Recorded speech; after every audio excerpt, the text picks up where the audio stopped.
Hello dear students, once again welcome back to our channel Gyan Lab. So finally आप लोगों के बहुत सारा कमेंट करने के बाद, लाइक करने के बाद, जैसे मैंने प्रॉमिस किया था कि मैं लेवल 2 लेकर आऊंगी, मैं लेकर आई हूँ आज चैप्टर नंबर 8 का लेवल 2।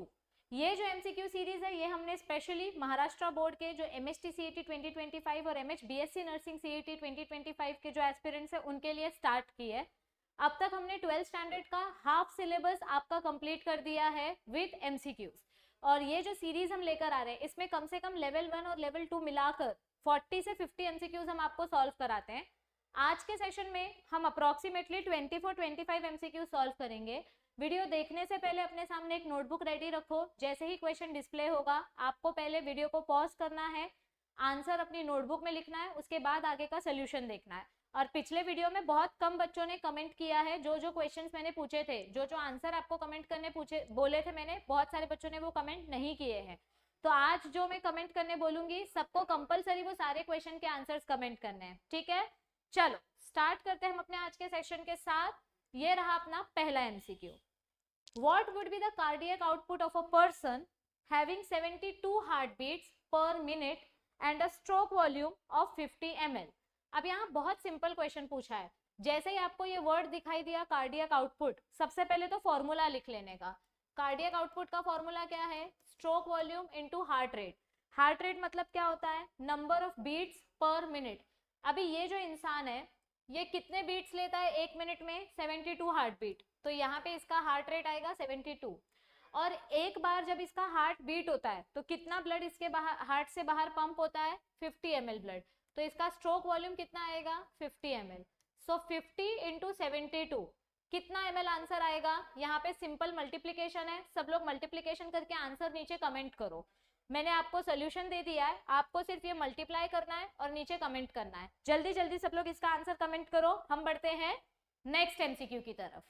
ये रहा हमारा next MCQ. Consider the following statements each with 1 और 2 ब्लैंक्स। अभी देखो ऐसे ही टाइप का क्वेश्चन हमने चैप्टर नंबर 5 में भी देखा था। आपको फिल इन द ब्लैंक्स दिया गया है और इसमें से कुछ कॉम्बिनेशंस आपको ऑप्शंस के फॉर्म में दिए गए हैं। अब इसमें से कौन सा कॉम्बिनेशन करेक्ट है वो आपको चेक करना है, लेकिन पहले फिल इन द ब्लैंक्स भर लेते हैं। Left auriculo ventricular aperture, left AV aperture मतलब ये अपना हार्ट है, ये अपना left atrium, left ventricle, right atrium, right ventricle.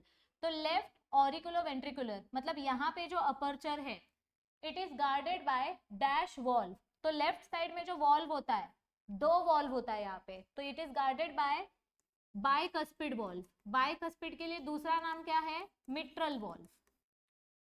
Auriculo ventricular aperture बोला है ना, मतलब एट्रिया और वेंट्रिकल के बीच का अपर्चर, तो यहाँ बाइकस्पिड आंसर आएगा। Next fill in the blanks number 2 and right auriculoventricular aperture is guarded by dash। तो यहाँ पे ट्राइकस्पिड आएगा क्योंकि राइट की स्पेलिंग में आर आता है और ट्राई की स्पेलिंग में भी आर आता है, तो यहाँ पे ट्राइकस्पिड आएगा। This is your fill in the blank number 2। Next, in man left auricle receives dash blood by dash veins. Left auricle के पास कौन सा ब्लड आता है? लेफ्ट ऑरिकल के पास यहाँ पे जो लंग्स है, लंग्स की मदद से ऑक्सीजनेटेड ब्लड आता है। कौन सी वेन्स लेकर आती है ये ऑक्सीजनेटेड ब्लड? Pulmonary veins. कितनी पल्मोनरी वेन्स ओपन होती हैं लेफ्ट एट्रियम में? 4। तो यहाँ पे आंसर आएगा 4 और यहाँ पे आएगा oxygenated blood. Next question, dash contains enzyme carbonic anhydrase. Carbonic anhydrase enzyme कहाँ प्रेजेंट होती है? रेड ब्लड सेल में। अब आपको कॉम्बिनेशन चेक करना है कि कौन सा कॉम्बिनेशन करेक्ट है। सो ऑप्शन नंबर ए जो है इसमें क्या क्या कॉम्बिनेशन दिया है? Fill in the blanks number 3 deoxygenated, तो ये गलत है। 3 में ऑक्सीजनेटेड आना चाहिए, तो ये पूरा ऑप्शन कट। नेक्स्ट ऑप्शन देखो, नंबर 1 क्या लेबल किया है? Bicuspid valve, this is correct. Number 2 क्या लेबल किया है? Tricuspid valve, this is also correct. और नंबर 5 क्या लेबल किया है? RBC, this is also correct. तो आपका आंसर बी आएगा, पर बाकी ऑप्शंस भी चेक कर लो। सी वाले ऑप्शन में 1 का लेबल ट्राइकस्पिड वॉल्व दिया है जबकि 1 का आंसर बाइकस्पिड है, तो ये गलत। और डी का ऑप्शन देखो, 1 का लेबल बाइकस्पिड वॉल्व है, करेक्ट। 2 का लेबल ट्राइकस्पिड है, करेक्ट। लेकिन पांचवा जो लेबल है वो WBC दिया है, दिस इज इनकरेक्ट। तो इसका एक ही आंसर करेक्ट है, that is option number B. तो ऐसे टाइप के ट्रिकी क्वेश्चंस आपको पूछे जाते हैं, ठीक है। चलो नेक्स्ट क्वेश्चन में बढ़ते हैं आगे। Next, match the blood vessels of human heart listed under column 1 with the functions given under column 2 and choose the answers which represent correct combination. Okay, superior vena cava, normal heart बना लेते हैं, यहाँ पे हम heart के 4 chambers बना लेते हैं, ठीक है। ओके, सुपीरियर वेना कावा कहाँ से ब्लड लेकर आता है? बॉडी के अपर पार्ट से। सो superior vena cava brings deoxygenated blood from upper parts of the body to right atrium. This is right atrium, this is left, this is left ventricle, this is right ventricle. So इसका answer आएगा S, A का answer आएगा S, सब में S है। चलो next, inferior vena cava. Inferior vena cava also brings deoxygenated blood from lower body part. This is inferior vena cava, so it brings lower body part का deoxygenated blood. तो B का answer आएगा R, तो B का answer क्या है? R, only this is different, तो option number D is the right answer. आप बाकी का भी मैच कर सकते हो। Pulmonary artery carries deoxygenated blood to lungs, यहाँ से जो पल्मोनरी आर्टरी निकलेगी ये लंग्स के पास डीऑक्सीजनेटेड ब्लड लेके जाएगी, and pulmonary vein carries oxygenated blood, so option number D is the right answer. चलो next question, select the correct option having correct characteristics of leucocytes. ये हमारे ग्रैन्युलोसाइट्स हैं, तो ग्रैन्युलोसाइट्स का परसेंटेज और उसका फंक्शन आपको मैच करना है। अभी देखो, ये अपना न्यूट्रोफिल्स है, मल्टीपल न्यूक्लियस है, मल्टीपल न्यूक्लियस मतलब न्यूट्रोफिल्स, और न्यूट्रोफिल्स कितना होता है? 70% से ज्यादा तो न्यूट्रोफिल्स है ना, तो ये गलत है।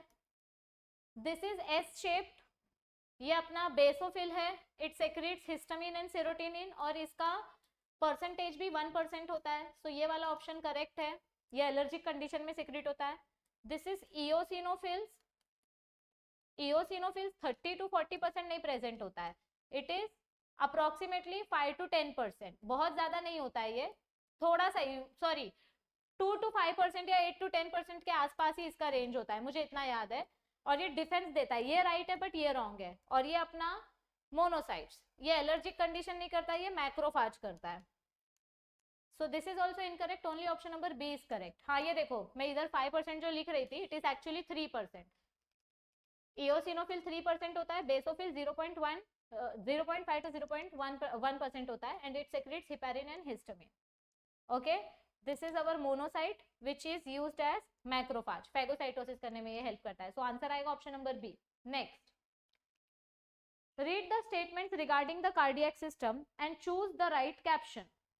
ओके, अब यहाँ पे देखो क्या दिया है, human heart is ectodermal derivative, गलत है ना, ये तो सीधा सीधा गलत है, क्योंकि ह्यूमन का जो हार्ट है ये मीसोडर्म से बना है, it is a connective tissue organ, blood pump करता है heart, so this is wrong. हमको इसमें से राइट ऑप्शन सिलेक्ट करना है। Mitral valve guards the opening between the right atrium and left atrium, ये अपना हार्ट है, ये अपना वेंट्रिकल्स है, this is right atrium, this is left atrium.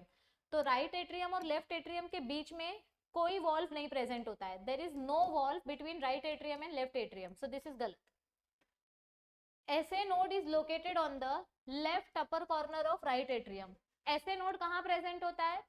SA node right corner में प्रेजेंट होता है, दिस इज राइट कॉर्नर, तो आंसर यहाँ पे राइट कॉर्नर आना चाहिए था। लेफ्ट कॉर्नर में ऐसे नोड नहीं प्रेजेंट रहता, यहाँ पे ऐसे नोड नहीं प्रेजेंट रहता, so this is also wrong. Stroke volume into heart rate is equals to cardiac output, only option number D is correct. ये देखो यहाँ पे आपको दिया है, it is a special tissue which is present on upper right corner of right atrium. ये चीज सबके ध्यान से निकल जाएगी, तो इजीली आप आंसर इसका गलत लिख सकते थे, सो आंसर याद रखो, only option number D will be correct. Okay, next question, इसीलिए चैप्टर का रीडिंग करना बहुत जरूरी है। Now identify the correct sequence of event in a cardiac cycle. Cardiac cycle में क्या होता है? पहले एट्रिया सिस्टोल होता है, फिर वेंट्रिकल सिस्टोल होता है, एट्रिया सिस्टोल होगा, फिर वेंट्रिकल्स सिस्टोल होगा, फिर जॉइंट डायस्टोल होगा। Atria systole, ventricular systole and then joint diastole. ये देखो पहले एट्रिया सिस्टोल हुआ, फिर वेंट्रिकल सिस्टोल हुआ, फिर जॉइंट डायस्टोल हुआ। नेक्स्ट अगेन WBCs को मैच द कॉलम खेलना है। न्यूट्रोफिल्स के पास मल्टीपल न्यूक्लियस लोब्स होते हैं, so it contains 3 to 5 lobes. इसका आंसर आएगा R, 1 का आंसर है R, तो ये दोनों कट कर दो। इओसिनोफिल्स के पास बाइलोब्ड न्यूक्लियस होता है, सो इओसिनोफिल हैज 2 लोब्स, 2 का आंसर आएगा S, ये भी कट कर दो, तो आंसर इज D। बेसोफिल्स के पास S शेप न्यूक्लियस होता है, मोनोसाइट्स के पास किडनी शेप न्यूक्लियस होता है, so only option number D is the correct answer. ये देखो neutrophils 3 to 5, eosinophil bilobed, this is S shape and this is kidney shape.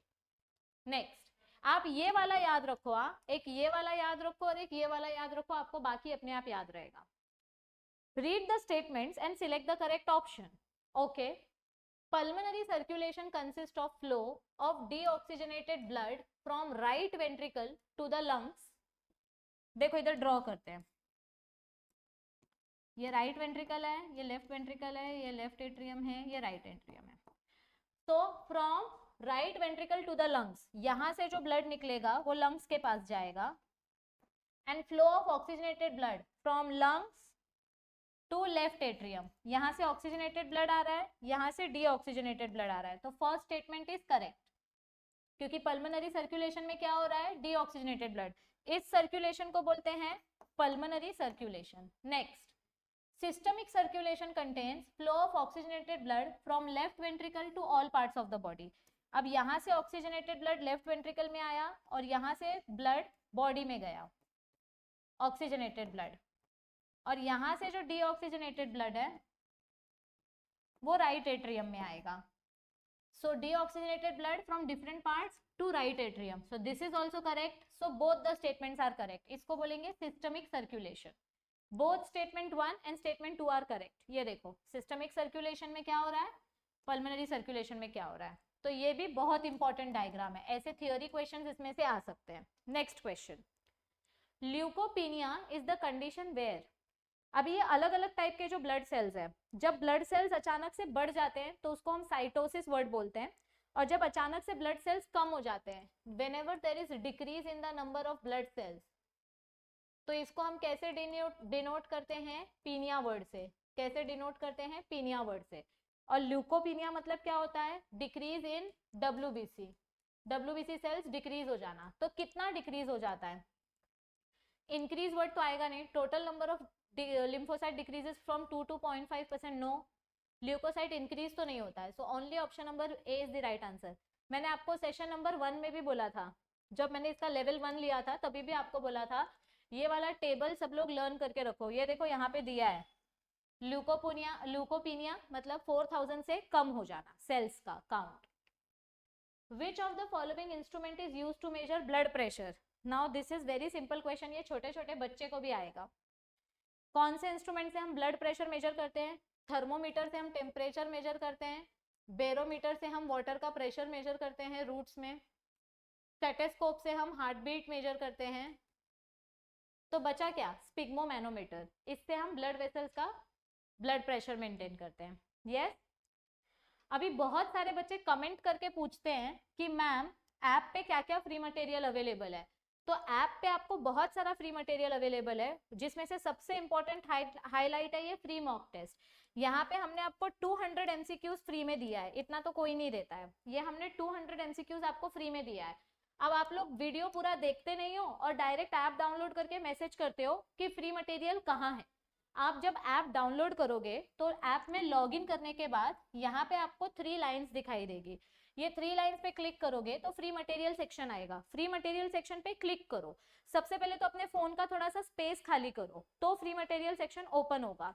Free material section में आपको ये सारे मटेरियल्स मिलेंगे PDF वाले फोल्डर में। देखो फ्री मटेरियल सेक्शन ओपन करोगे तो ऊपर आपको 3 फोल्डर दिखाई देता है, यहाँ पे कुछ डॉक्यूमेंट्स लिखा रहता है, यहाँ पे कुछ वीडियोस लिखा रहता है या वाइस वर्सा, और यहाँ पे टेस्ट लिखा रहता है। आपको इस वाले फोल्डर पे क्लिक करना है तो आपको 2 मॉक टेस्ट मिलेंगे, और वो 2 मॉक टेस्ट आप unlimited number of times attempt कर सकते हो। और अगर आपको वो मॉक टेस्ट अच्छे लगे तो आप हमारी मॉक टेस्ट सीरीज भी ज्वाइन कर सकते हो। इस पे हमने कितनी बार डिस्काउंट ऑफर भी लगाया है। आप लोग अगर वीडियो को ध्यान से देखोगे तो आपको पता चलेगा कि कब कब डिस्काउंट आता है। ओके, और अगर मॉक टेस्ट परचेस करते टाइम पेमेंट करने वक्त आपको कोई प्रॉब्लम होती है कि आपके फोन में पेमेंट अकाउंट नहीं है, मम्मी के फोन से पेमेंट किया तो चलेगा क्या, कैसे करना है, अगर ऐसी कुछ क्वेरी है तो आप हमें इस नंबर पे कांटेक्ट कर सकते हो, इस टाइम पे कॉल कर सकते हो या फिर व्हाट्सएप कर सकते हो। ओके, चल नेक्स्ट क्वेश्चन में आते हैं। Choose the schematic diagram which properly represents pulmonary circulation in humans.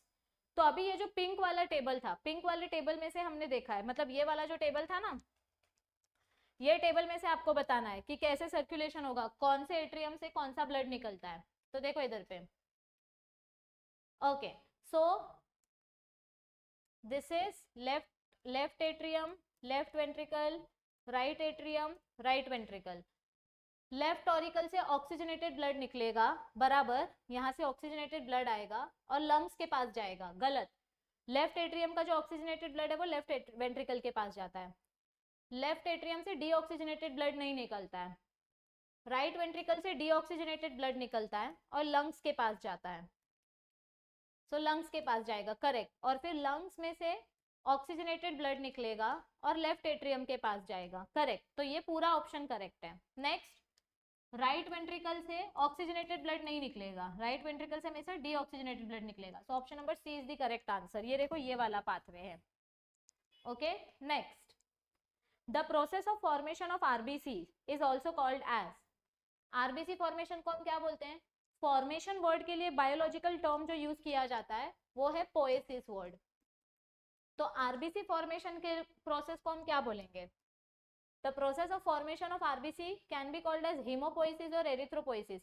Haemo मतलब ब्लड सेल्स, पर यहाँ पे हमको स्पेसिफिकली आरबीसी बोला है। अरे आरसीबी टाइप हो गया, रॉयल चैलेंजर्स बैंगलोर नहीं है, ये आरबीसी आना चाहिए। मेरे स्टाफ को लगता है आरसीबी टीम अच्छी लगती है, व्हाटएवर, तो यहाँ आरबीसी होना चाहिए। सो आरबीसी मतलब red blood cell. Red blood cell के फॉर्मेशन को हम क्या बोलते हैं? एरिथ्रोसाइट्स। तो erythropoiesis is the right answer. Okay, ये मत कंफ्यूज हो जाओ कि हीमोपोइसिस आएगा, इसमें सारे ब्लड सेल्स आते हैं, एरिथ्रोपोइसिस में सिर्फ रेड ब्लड सेल आता है। Next, match the column. Okay, silent heart attack, hypertension, coronary artery disease and angina pectoris.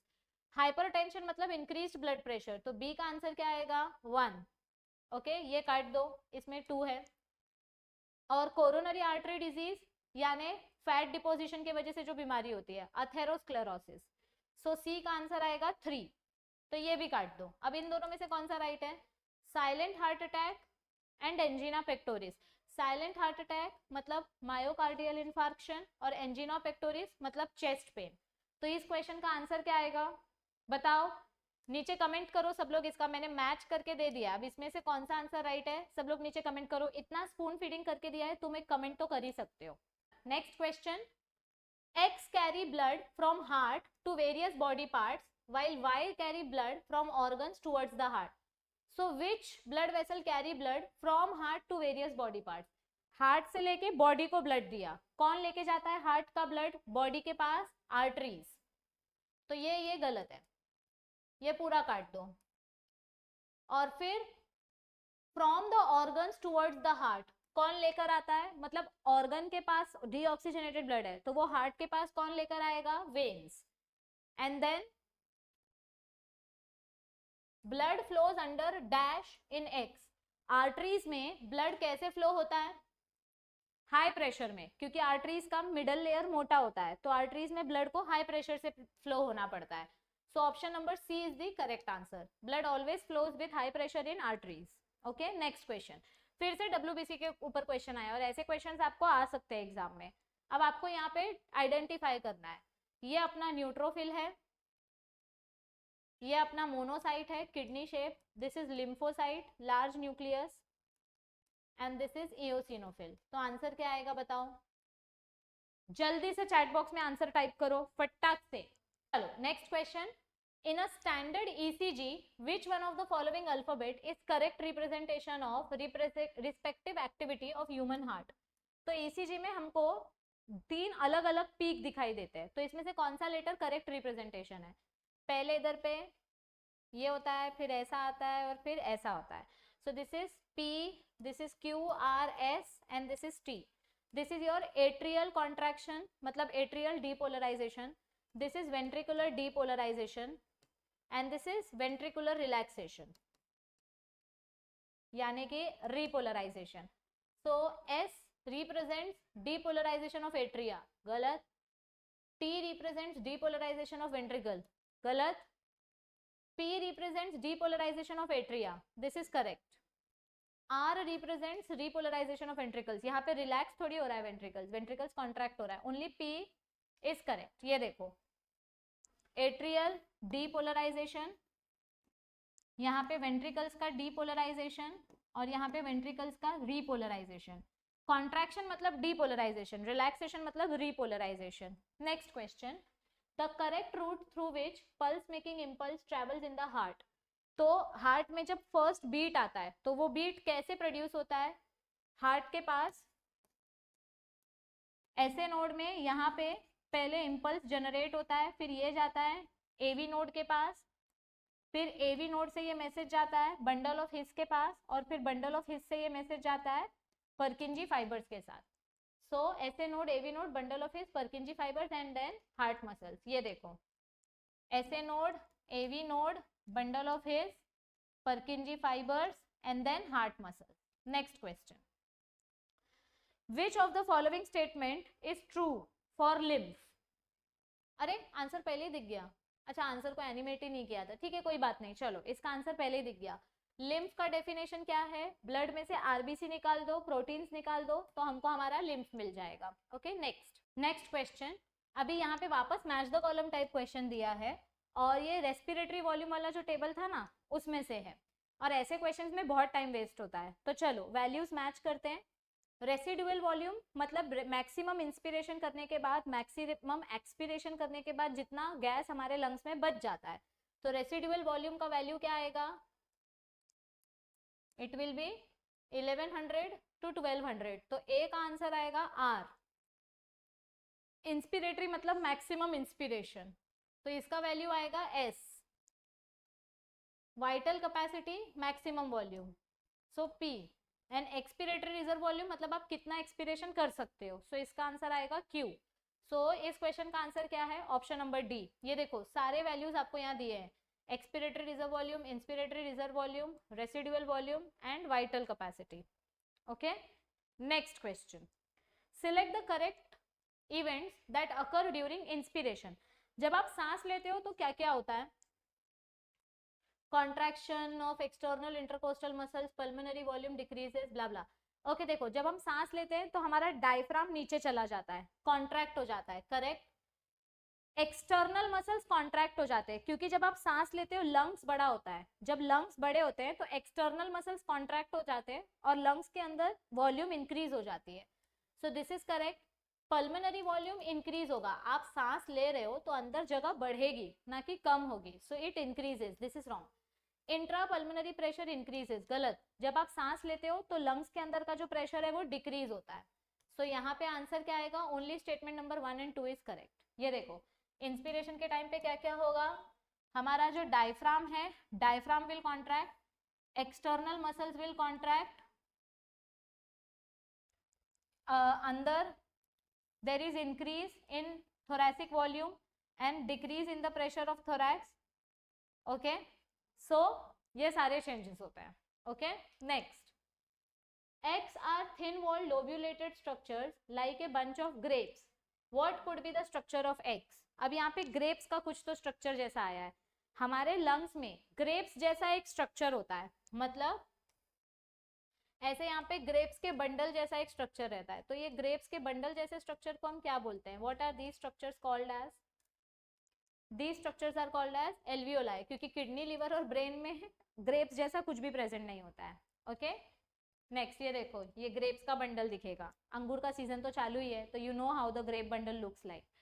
The serous membrane which covers the lung is called as. आपको lung membrane पूछा है. Lungs की membrane को हम क्या बोलते हैं? Pleural membrane. लंग्स के पास दो प्लूरल मेम्ब्रेन होती है, एक पैराइटल एक visceral, inner and outer. This is heart का membrane, this is abdomen. Peritoneum membrane abdomen में होती है, पेरिकार्डियम हार्ट में होती है, पेरिकॉन्ड्रियम कार्टिलेज के ऊपर होती है। लंग्स के पास जो मेम्ब्रेन होती है उसको प्लूरल मेम्ब्रेन बोलते हैं। ओके, नेक्स्ट ये देखो, outer and inner, parietal and visceral. Read the statements given below and select the correct option. Plants show wide variety of respiratory organs as compared to animals. गलत. On the basis of surrounding medium and complexing of organization, various body parts of animals have become specialized in various kinds of respiratory organs. So statement number 1 is incorrect, but statement number 2 is correct, क्योंकि complex structure की वजह से हमारे जो organisms हैं इन्होंने अलग अलग रेस्पिरेटरी ऑर्गन्स में खुद को डेवलप किया है। सो इस क्वेश्चन का राइट आंसर क्या आएगा? Option number C. Okay, this is the last question of the session. Read the following statement. First, in plants, gaseous exchange occurs by dash through stomata and dash. So, stomata में कैसे transpiration होता, gas exchange होता है? Diffusion करके। और दूसरा option क्या है गैस एक्सचेंज करने का? लेंटिसेल्स। तो डिफ्यूजन एंड लेंटिसेल्स का कॉम्बिनेशन ऑप्शन नंबर बी में दिखाई दे रहा है। ये देखो, स्टोमाटा में कैसे गैस एक्सचेंज होगा? स्टोमाटा में थ्रू डिफ्यूजन, एंड दूसरा ऑप्शन क्या है? ये देखो डिफ्यूजन, एंड दूसरा हायर प्लांट्स का अगर हम एग्जांपल ले तो लेंटिसेल्स। ओके, तो मैं एक बार फिर से याद दिला दूं, हमारा ऐप प्ले स्टोर पे अवेलेबल है, ज्ञान लैब ऐप। आपको ये ऐप डाउनलोड करना है, आपको फ्री मॉक टेस्ट इसमें से अटेम्प्ट करना है, जहां हमने 200 MCQs आपको दिए हैं। फ्री मॉक टेस्ट कहाँ मिलेगा? लॉगिन करो, लॉगिन करने के बाद 3 लाइंस पे क्लिक करो, फ्री मटेरियल सेक्शन में जाओ और टेस्ट वाले फोल्डर पे क्लिक करो। आपको 2 फ्री मॉक टेस्ट मिलेंगे। मॉक टेस्ट के साथ साथ अगर आपको हमारा क्रैश कोर्स का लाइव लेक्चर भी अटेंड करना है तो आप हमारा लाइव लेक्चर के लिए वरदान बैच ज्वाइन कर सकते हो। इसमें आपको लाइव लेक्चर भी मिलेगा, आपको उसकी रिकॉर्डिंग भी मिलेगी, प्लस आपको PDF नोट्स भी मिलेंगे, और प्लस सारे मॉक टेस्ट आपको फ्री में मिलेंगे। कम से कम 2500 MCQs है चैप्टर वाइज, और फुल लेंथ मॉक टेस्ट अगर हम काउंट करें तो आपको ये सारे मॉक टेस्ट फ्री में मिलेंगे इन वरदान बैच। लेकिन अगर आपको लेक्चर अटेंड नहीं करना है, आपको सिर्फ मॉक टेस्ट चाहिए, तो आप सिर्फ मॉक टेस्ट भी ज्वाइन कर सकते हो। और ये जो मॉक टेस्ट है इनमें हमने सारे PYQs पैटर्न क्वेश्चन सेट किए, क्योंकि PYQs बहुत सारे रिपीट होते हैं, और ये जो क्वेश्चन है ये MST CET पेपर पैटर्न के हिसाब से है। ये मॉक टेस्ट नर्सिंग स्टूडेंट्स के लिए भी यूजफुल है और CET स्टूडेंट्स के लिए भी यूजफुल है।